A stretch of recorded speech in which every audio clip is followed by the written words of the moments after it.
mentioned, he was practicing for this marathon, and he said his goal was to get at least 36 minutes or less. So looks like he's warming up right now. And away we go. Oh no, yeah, no, they got the timer running and they're going right at it. So here in stage 1, you should take note of Simon's walk speed. That's as fast as he'll be moving. So you can move a little bit faster if you take these damage boosts off of these enemies. Simon has 16 health. In a speed run, we're looking to take damage off of enemies that deal 3 damage or less. So anything that deals like 4 damage or more, you want to avoid that. So right there, he's just making his way, picked up a rosary that just kills all the enemies on the screen. And he just picked up the cross sub-weapon. This is the most important sub-weapon in the game. In previous Castlevania speedruns, you would use multiple sub-weapons, but for Castlevania 4, the cross is the way to go. It is very useful and powerful, and this is another uncommon feature in Castlevania. In Castlevania games, you get to swing. We'll be using those rings for some time-saving tricks later on. You'll get to see it in stage 3. So similar to Castlevanias 1 and 3, you can acquire a multi-shot power-up for your sub-weapon. If you look at the top right corner of the screen, you'll see a Roman numeral that indicates how many crosses you can throw on the screen at once, and 3 is the maximum you can go. So you get these power-ups by hitting at least 8 enemies and maintaining your ammo count to 8 or more. So those are the amount of hearts you collect from these candles you see right there.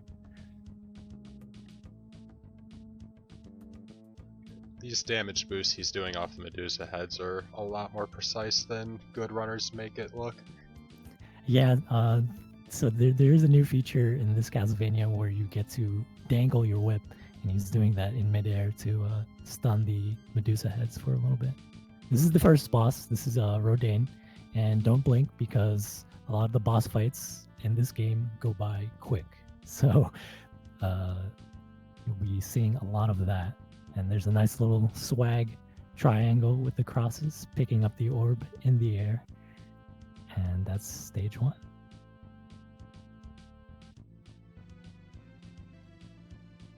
So moving on, this Castlevania has a few new features. As in addition to the ones that I mentioned, you are able to whip in 8 directions, including diagonally, and you can also jump onto stairs, as well as dismount off of them. A lot of times you're going to see Hanage, he's going to throw these crosses ahead of time to destroy some enemies that are about to come on screen. It's a very good strat, especially for these enemies in this next screen that's coming up. And being a first generation SNES game, this game definitely lags very easily, so an added bonus of killing enemies as they're coming on screen is you get to them before they can cause any extra lag. Yeah, this strategy is very good for these birds that you see here. The birds will move randomly when they fly off their perch, so it makes them like a big pest to deal with. Yeah, and part of what actually makes that possible is a slight difference in the cross behavior from this and most other Castlevanias. The majority of Castlevanias, the cross will fly a set distance from Simon and then return. This one, it will continue flying forward until it hits the edge of the screen and then it returns. Yeah, you may have saw there, some of the candles you can't avoid hitting, and they have sub-weapons in them that you don't want, like that dagger back there on the bridge, so he made sure to jump over it. And here's the second boss. This is Medusa, and make short work of her. And you'll notice he's getting rid of his ammo. That's because this hand enemy that's going to grab onto him right there, that does not deal damage to him, but it will drain the ammo from you, and it will cause a lot of lag on that screen when that happens. So right there, he made sure to pick up this invincibility potion. that just grants him a short period of time of invincibility. And you'll notice these spikes along the river. Those will instantly kill you, so you need to make sure you avoid that. Another thing worth mentioning is if you look at the ground, you'll notice that it's running water. The current of the water actually changes direction throughout this section of the stage. So while he's on the ground moving forward, the current's pushing with him, making him go faster. As soon as he lands there from the damage boost, you're going to see him start jumping. That's because it's switched directions, pushing him backwards. Yeah, so you saw he took a lot of damage near the end of the stage, but thankfully at the beginning of stage 3, you get a health refill. And this stage is where the game and the speedrun really starts to test you. It's one of the longer stages, and in this first section, you're going to see these mudmen enemies. Hanage, he doesn't want to attack them. He wants to try and jump over them, and if necessary, whip them once. And he might take some damage. Right here, he got a pretty bad pattern. Yeah, he's taking some damage there. That's unfortunate, but that's the best he could do for that situation. Attacking the mudmen causes them to split apart and multiply into smaller forms, and it will really lag the game. So yes, the only time you actually want to whip those guys open is if you know for sure you're going to take damage from them, because getting hit by one that's unbroken will do 4 bars, whereas getting hit by one that has been broken open will only do 3. So we're going to come up to the ring glitch here. I'll try to describe it very quickly. Whenever you whip the ring, it's programmed to send you away from it. So and then it will give you the ability to swing. So when you hit the ring from above it, Simon sends himself upwards above the ring, and when you let go, it will actually give you a vertical boost, which allowed him to take that shortcut there that you saw. Yeah, it gets used a few times throughout the run, but that's the first really, really notable use of it. So now we've reached the Submerged City. There are some enemy spawns that can be a little random here. And that damage is right there. That's pretty tough. It requires some tight timing, so very, very good execution from Hanage. Yeah, and the timing on it it's not frame perfect by any means, but it's not exactly lenient either. It's a really easy boost to mess up. Sometimes you get a very unlucky merman spawn in the water there where you want to swing across. So just need to watch out for stuff like that. One thing in general about this game, I mean, with all the damage boosting that is going on, you're oftentimes negotiating rooms on so little HP, the margin for error if you make a mistake. This game's not afraid to kill you just about anywhere. Well, yeah, definitely. There's quite a few stages where if you're taking the optimal damage boost route through the stage, you end up at 1 HP by the end of the stage. So there's definitely quite a few spots where you're routing every last bit of your health into damage boosting.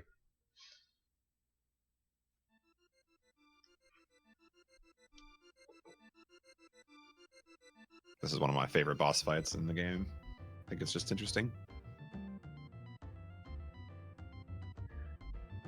Yeah, another boss fight and another quick kill. The sooner you kill those vipers, the better. As that fight goes on, it gets very laggy. So it's very, very well executed by Hanage there. It's a little bit different of a boss strategy from what I'm used to seeing on that boss too. That was new for me.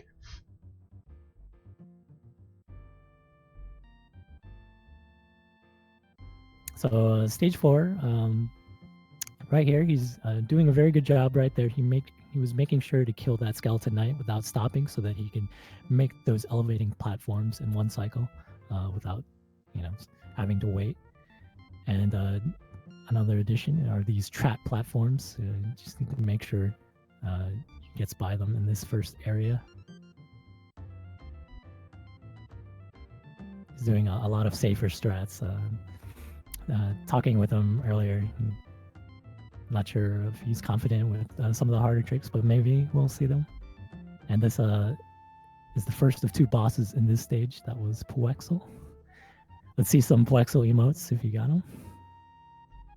Maybe Puexel grace us. Yep, there he is. I was about to say maybe he'll grace us Right with his on presence in cue. the chat.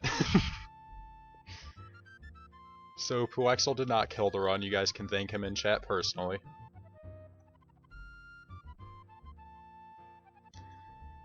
Hanage doing a little demonstration of the ring glitch here. And the mandatory mode 7 room. Every early SNES game has one.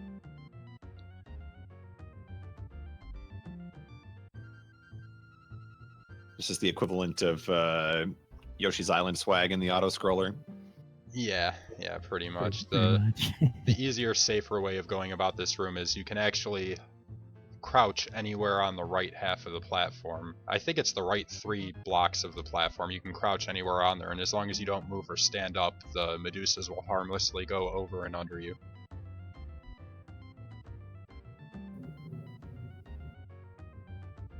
Alright, so as we move on to the next section, brace yourself. There is more Mode 7. In this area, you want to keep moving forward without stopping, or else you'll spawn more of these skeletons that you see coming from the ceiling. With the Mode 7 and the additional enemies on screen will lead to more lag. So there's a lot of lag reduction strats because this game has come with a lot of optimization in the past few years.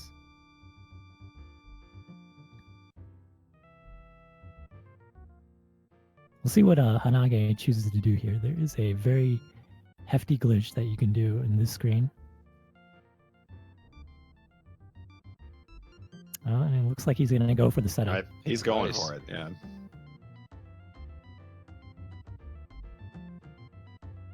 Looks good so far. Nope. Ouch. No. So that's a very unfortunate death. He's going to lose about 40 seconds, but the purpose of what he was attempting right there was a big glitch where he can zip into the wall, and basically he was going to try to abuse the invincibility period after Simon takes damage, and the blocks will usually just crush you to death, but if you manipulate the bat spawns correctly, you can time it so a bat will damage you, and then Simon does not get crushed. He actually just goes into the wall, and you can zip yourself across this area instead of having to wait for these hazards to get out of your way.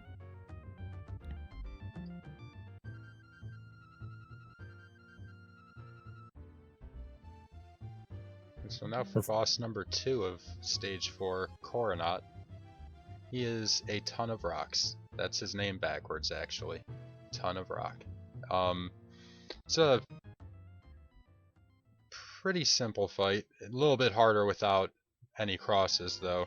With crosses, he's dead usually before he can jump a second time.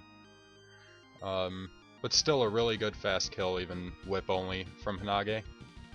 Ooh, very close there with the orb grab. So the orb that spawns after you defeat the boss in this screen appears all the way at the top, and sometimes you have an opportunity to jump off of those moving platforms near its ascension and then grab the orb up there if timed just right. So unfortunately, Hanage, he does not have, he lost his cross, but he'll be getting one right there from that candle. And you'll see right away he's going to be hitting these as many objects as he can just to get his hit counter up so that he can acquire the double shot. And unfortunately, there was an instance right there with an enemy spawn that it was very unfortunate. Just randomly got him right there. There's not a whole lot to worry about here in stage 5. Just those randomly spawning harpies that drop these flea men. And the harpies are not being friendly to him right now, though.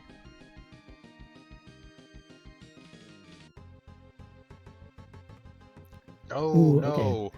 So it looks like he misjudged his ammo or his health.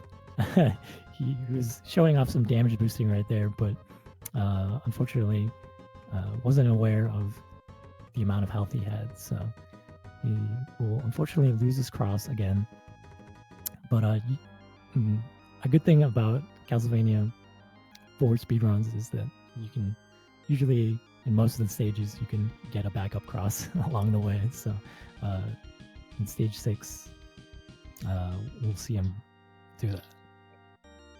Yeah, Castlevania there's- 4 is overwhelmingly generous with both weapon and health drops. Seems like every screen almost has some form of a health drop on it somewhere. Yeah, so now we've come to the beginning of the castle. The stage is another long one, and it has a very daunting chandelier section in the second screen. Looks like Hanage's going to use the holy water for a few screens here.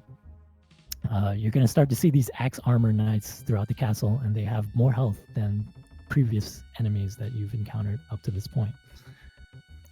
So here with the chandeliers, cutting a cycle on them as they swing across saves about 5 seconds.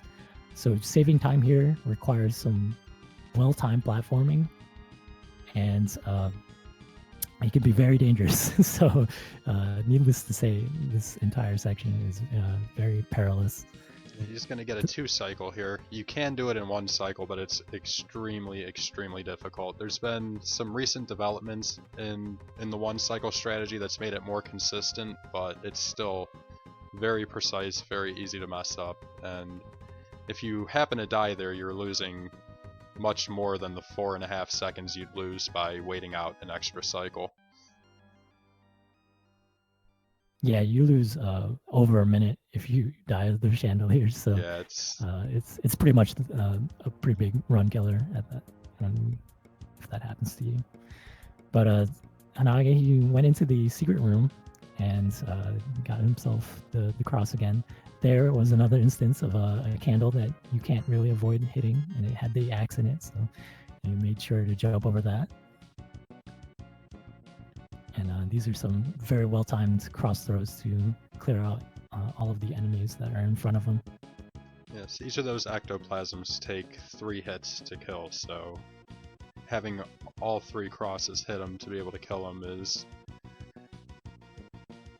really, really difficult to do. Those cross throws are really finicky in that particular spot.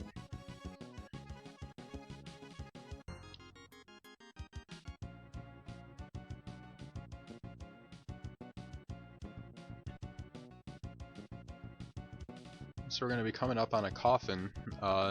These enemies, they will chase you down as it's chasing Hanage right now. You can actually stop them from being able to chase you by jumping over their trigger, but sometimes they just seem to chase you anyways. So in these skeleton hallways, Hanage is making sure to take care of these red skeletons. He wants to make sure he knocks them down because those deal 4 damage to him. Again, enemies that you want to avoid.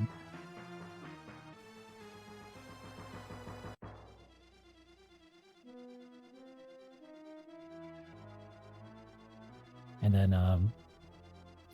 we'll see if he executes this. All right, he had a unfortunate problem with the coffins, but you can actually damage if you do it just right. You can damage boost your way through those coffins in one jump. It requires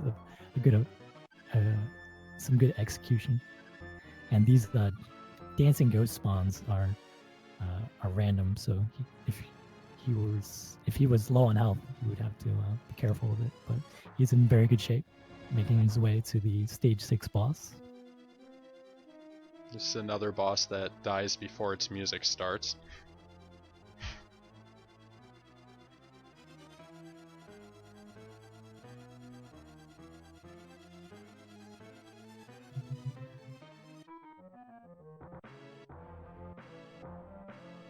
Alright, so now we're on to stage 7. The difficulty starts ramping up a little bit here, but this is still very much the, for lack of a better term, the tutorial part of the game. Once we get past stage 7, that's where the real game starts, and many kids cry themselves to sleep over those levels, myself included. So yeah, this level is the library, and you're gonna see him. He's gonna be moving Simon up these stairs and taking damage from these axes, and then using the iframes to just pass through the axe armor. here he's just going to jump through all of these stairs, and then he's going to descend all the way to the bottom as quickly as possible. And he picked up some health along the way. Alright, he gets unlucky axe patterns here. If the top axe knight throws his axe low, you can damage boost off it and save a little bit of time over having to wait for the books to come around into a position where you can jump on them. Oh, he goes for the book jump though. That is an extremely precise jump off the book up to the platform. Really easy to mess up. Absolutely terrifying when you get to that jump on a good pace. You'll see some of these dogs that are like spawning from these paintings in the background. Those will also deal 4 damage, so you need to make sure you take care of them.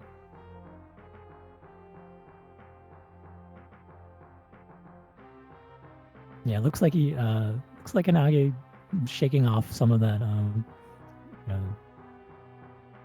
some of those nerves from the death he got earlier. So he's looking a lot more comfortable as he gets to this section. This section here, he had to crouch walk to make sure that living carpet doesn't push him into those instant death spikes in the ceiling.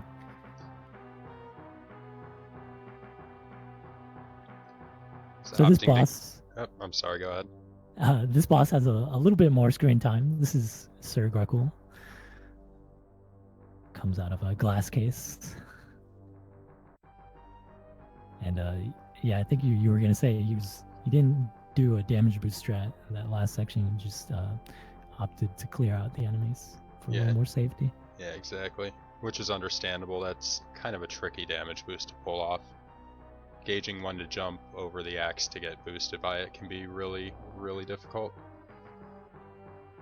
All right, so we've made it to the next stage, the Catacombs, and everything you see here that has spikes attached to it will kill you instantly. So all of the time-saving strats in this stage involves a lot of risk. You're going to see some damage boosting later on in the stage if Hanage feels comfortable. He's going to damage boost and clear through these spikes here. And for anybody watching that is only familiar with the American release of this game, the stage might look a little bit different to you guys. That's because in the US version they censored the red blood at the bottom of the screen and turned it into green slime.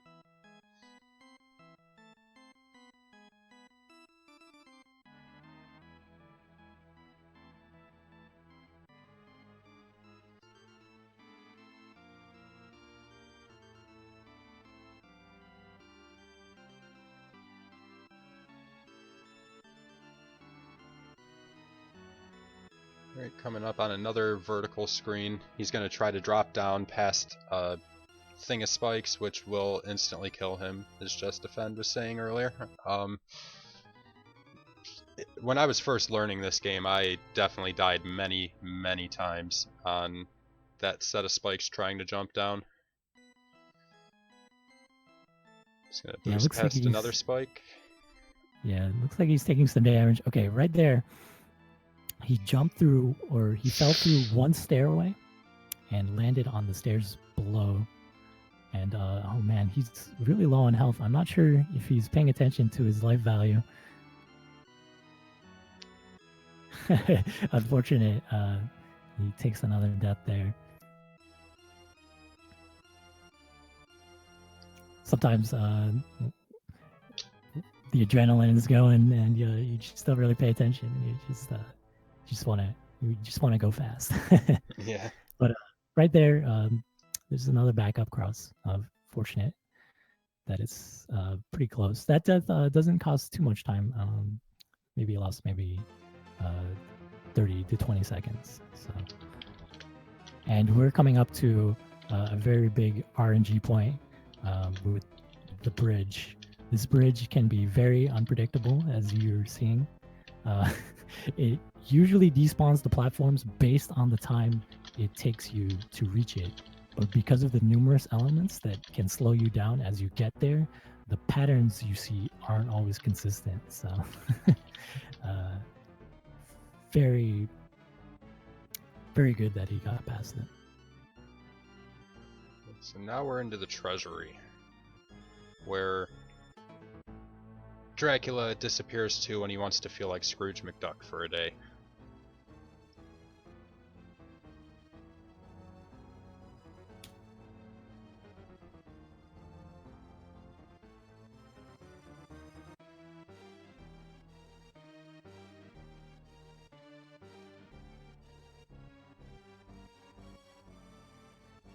Yeah, this gold level is another lengthy one.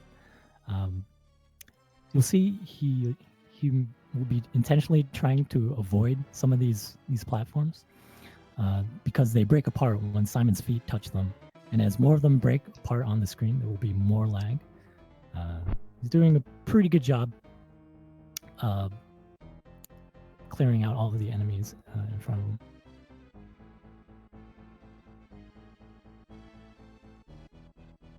Yeah, that whole section right there, and that in the last part of 9-1 is very it's very just long horizontal screen, and if you don't take care of the oncoming enemies, you can die pretty quickly.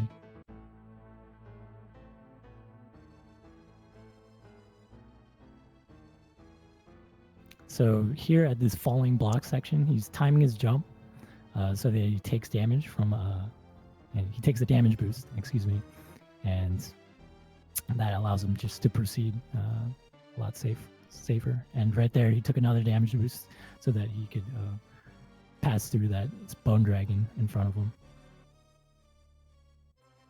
Now this screen that Hanage's on right now is an interesting one. With the exception of the first candle, which contains small meat, the rest of this particular screen, all of the candles contain point bags. Right there at the end, he kept that bone dragon in the middle of the stage alive so that he could despawn a second bone dragon that's supposed to be there. So the boss for stage 9 is a giant gold bat, and when the boss takes 22 hits, it will break apart into 3 smaller bats. The strategy here is he's going to get as many hits as he can before the boss swoops down, and then get his 20-second hit on the boss right around jump height, right where you see right there, and that allows the 3 smaller forms to linger there, and he can keep them grouped together and finish them off with his crosses. Yeah, that just was as he did. pretty much perfect. Really nice placing on that, yeah. Alright, now some stairs are going to come down. It is actually possible to soft lock on these stairs, as another Castlevania 4 runner, Drunken Draconian, recently found out. It has something to do with if you're moving at the same time that the Simon tries to climb up the stairs when they hit the ground, it causes Simon to get stuck in soft lock. So stage A has a few spots here where there's a lot of lag. So he's hopping over these bone pillars to to reduce lag, and then killing some of these skeleton knights for the same reason.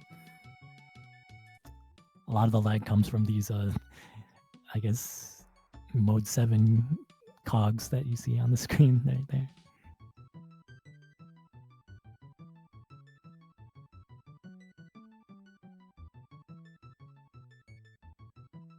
He's making sure he gets rid of that skeleton over there so that he can get this damage boost, and then that allows him to do that whole section in one go, where he gets past those ceiling spikes at the gear and then make a very tight jump to grab that ring.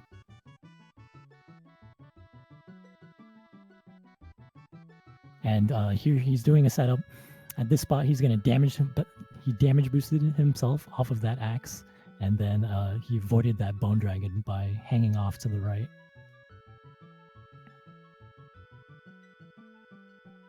Now he's going to whip up through the ground. Oh no, he's not going to do that strat. Never mind. It's possible to whip up through the ceiling and grab the ring and skip that axe armor. Looks like he was a little bit late on the grab. If this whole section looks perilous to you, it is. So it's very, very tough section. So here at the top of the clock tower, we will face the most random boss in the game. This is the mummy, and he got a very good spawn on the bottom left.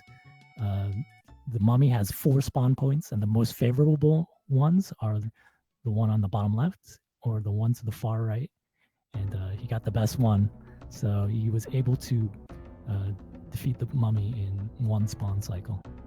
Quick side note, it is actually possible to one cycle that mummy regardless of where he spawns with the holy water and a 2-shot multiplier. However, switching to the holy water would just be slower in the long run because the crosses have so much utility use throughout the entire stage.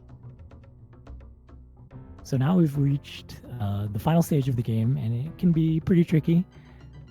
You know that new mechanic where you need to jump onto the stairs? That's a requirement to beat this level, so you need to be adept at using Simon up to this point of the game. You'll notice Hanage, he's destroying these bats behind him. It's also another lag-reducing strat. And he's collecting as many hearts as he can. As he's going to be climbing this area in B2, he wants to collect as much ammo as he can for his sub-weapon. Simon will be facing 4 bosses at the end, so he wants to at least be close to 35 hearts by the time he reaches the top. One of my favorite things about this stage is the fact that it pretty much forces you to speedrun it. There's a spiked cog that follows you throughout the stage. He's moving so fast through the stage that he's already way past it, but if you take too long proceeding through this stage, it catches up and will instantly kill you. And it actually moves pretty quick if you're playing this casually. It doesn't give you very much time to think or do anything but just react and try to keep moving.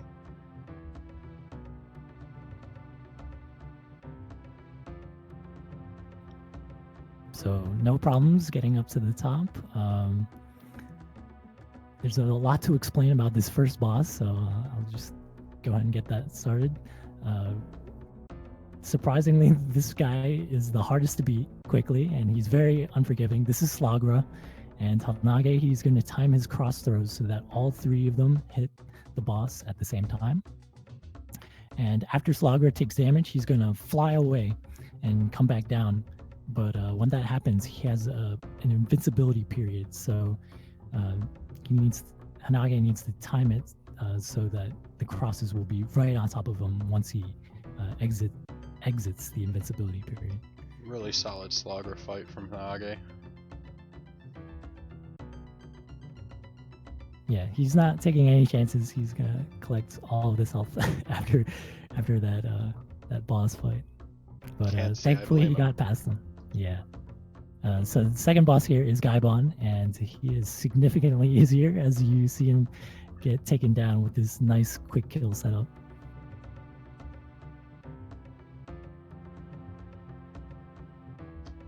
It's always been interesting to me how Slagra goes from being a total nightmare in Castlevania 4 to just an absolute pushover in Symphony of the Night. Yeah, you see Hanage throwing a cross here. That's just to set up timing on when he's going to jump and throw these next crosses. That's going to let him set up a really quick kill on death. Oh, doesn't get the final cross out on it though, so he's going to have to do some whipping here. Still gets him down though. So it took quite a bit of damage there, so it'll be interesting to see what his choice is here. He might take the secret health spot if he wants to be a lot safer with this Dracula fight.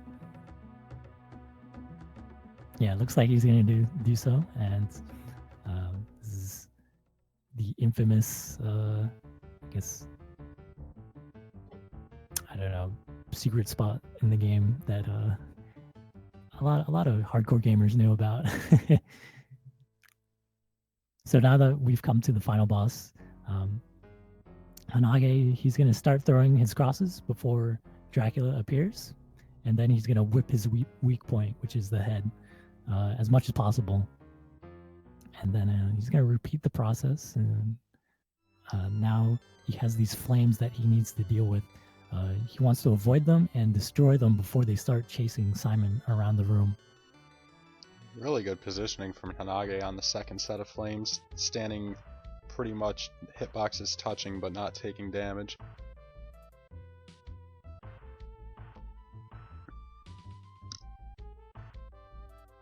So now we're coming up to the final phase. Dracula, he's going to attack everywhere with lightning. But with the amount of health that Hanage has, it's no problem at all. And the strength of the 3 crosses is far too much for the final boss. So finishes him off with ease.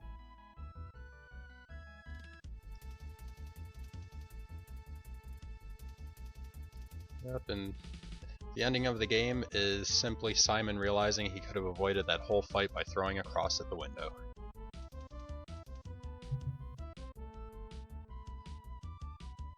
Alright, so now we're gonna see a nice scene of Simon standing overlooking the candle, pondering why he didn't just throw the cross at the window in the first place. Really good run by Hanage.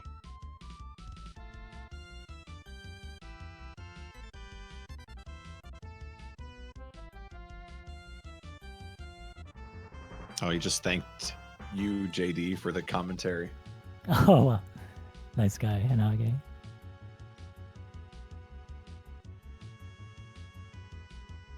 One thing about Hanage is just, and this is true of every time I've seen him play the game at, at HDQ in the practice room, on the stage, here at RTA in Japan, guy just genuinely loves this game. I mean, the smile's always on his face, and I know he's also sort of like almost a historian of this game as far as speedrunning is concerned. I think he kind of charts the progress of the record, and he likes to keep track of, how many seconds he's off of other people. And you don't meet a lot of people that have the same passion that he does for Castlevania 4. So pretty cool to see that he's still going strong with the game. Yeah, thanks